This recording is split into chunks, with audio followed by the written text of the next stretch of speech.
high performance riding, there's always been a debate between tubulars and clinchers. Now, almost all pros use tubulars. Why? Is there some sort of performance benefit? Yeah. Now, before we go anywhere else, let's just clarify the situation. What actually is a tubular tyre? Well, it's one where the tyre gets sewn up, enclosing an inner tube, then the whole lot gets glued onto a tubular specific rim. Now, it's a very traditional method, and dare I say it, slightly archaic. Perhaps. Now, clinchers we're far more familiar with.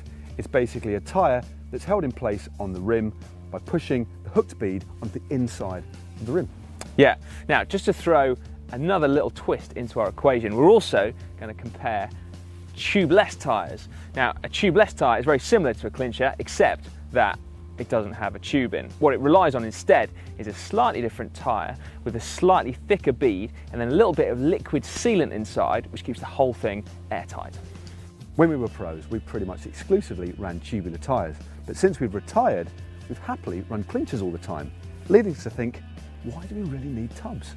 So let's try and answer that question. Yeah, so our little experiment. We've got 3 pairs of identical Reynolds Assault SLG wheels. Now, I say identical, obviously one pair are tubular, so they don't have any hooks on the rim to hold onto the tyre. Well, looking at this quite clearly, Si, this is a disc, so they're not the same at all. Why on earth do we have a disc? I wanted a shiny pair of wheels to race cyclocross on this winter. So you're happily going to compromise our experiment just because you want a shiny pair of wheels for the winter. And of course, Dan's the only one with a disc brake bike, so I've got to sit on Dan's bike. I'm sorry, Matt. I feel like I've let you down. Well, you have, but have a little think, but we'd better move on with the experiment, haven't we? Yeah.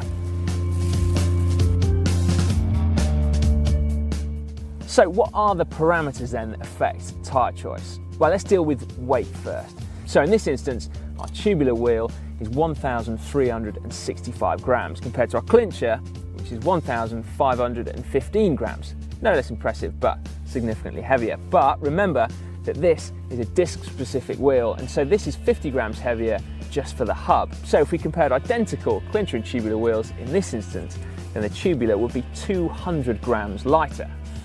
But then what happens when we add tyres in the mix? Well, a tubular tyre is about 50 grams normally heavier than a clincher, but remember again, it's already got the inner tube inside, so it comes out lighter again. And when you add tubeless in the mix, well, tubeless and clinchers tend to be broadly similar at the moment, so in that case, there's no weight penalty for running tubeless. So we can see that the tub, or tubular as a whole, is far lighter, and a bit of a feather in the cap for that really, and that's the way that the pros use them. Now, tubeless give away just a few grams over clinchers. But arguably, what it feels like on the road is probably the most important thing of all. So let's get on our bikes, Matt, and see if we can test it out. Do you want to go for the tubulars first? I'm on Dan's bike, aren't I? Yeah, like a monkey on a spud. I'll go for clinchers. I absolutely love a good tubular tyre. Although I accept you don't actually need them to race, I think if you're serious about performance, then tubs really are the way to go. Yeah, first off, they are a lot lighter, but to me, it's just the way they feel on the road that makes the difference. I mean, on smooth tarmac, they almost sing to you, and they're so responsive. Although I must accept that the advantage of pumping them up to 180 psi is now actually thought of as a disadvantage because tyres roll better at a slightly low pressure. But even with these pumped up to 100 psi, they feel absolutely tremendous. I feel like I'm flying. Now, it's all very well having a posh set of tubular wheels for racing only. And don't get me wrong, I think saving 200 grams in weight is important. But the reality is that gluing tyres is incredibly laborious. And if you do get a puncture, it's also very expensive to replace your tyre. If you do try and fix it, then that's even more laborious than gluing it in the first place. So it's no wonder that pros love them, really. I mean, they never have to glue tubular tyres, so they probably think of them very fondly indeed. The reality is that clinchers are just so easy. But more than that, I think a really high performance clincher tyre with a latex tube on a really nice set of carbon wheels is every bit as good. I honestly don't think I could tell the difference. So I'm not entirely sure this is a good idea, Matt. Can you see? No. Good. That's what Nope, I'm completely sure. I don't think I could tell the difference, except possibly if I'm accelerating really hard. No, even then I don't think I could tell the difference. Now there's no denying that when I made a video for GCN before about tubeless tyres, I was a little bit underwhelmed by their performance. They felt a little bit unresponsive out on the road, a little bit dead. But it's got to be said, since putting a different pair of tyres on a posh pair of carbon wheels, I'm starting to feel a little bit differently. There's still no denying the amazing puncture resistance, both from getting rid of an inner tube and therefore eliminating pinch flats, and also the sealant filling small holes as well. But it's the fact that the ride quality is significantly better. I'm not entirely sure they're on a par with tubulars, still the gold standard, but I think these are great.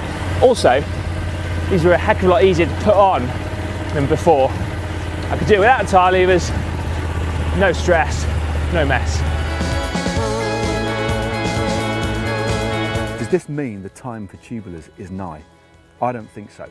They still feel fantastic despite the rolling resistance results, and they're the only tyre to choose if you're doing cyclocross without a shadow of a doubt. And of course, if you're racing on the road, you've got the ability to ride on them before your team car gets up to you, and also they'll get you to that key final 3 kilometres. Yeah, and what about tubeless then? Well, if you suffer from punctures a lot, then they're an absolute no-brainer, just a brilliant idea.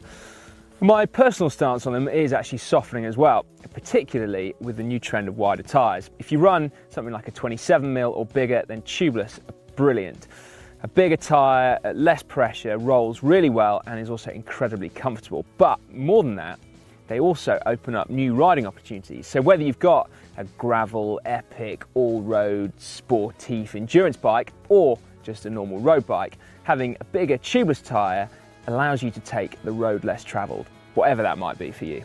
But there you go. But tubs, I think they're here to stay. There's no doubt about that. And tubeless are going to get even more popular as people gravitate to wider tyres and wider rims. But I think still the tyre of choice is going to be a solid clincher wheel and a tube and a decent tyre.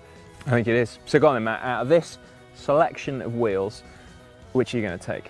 Well, let's assume I was going to go back into racing, and without a shadow of a doubt, I'd use tubs. I've used them before, they feel fast, and for practical reasons that I've just described, they help you in some difficult situations regarding mechanicals. I think even if I was racing, I'd use a clincher. I don't think anyone's going to glue my tyres on for me anymore, and a high-performance clincher, we've seen, has the measure of a tub.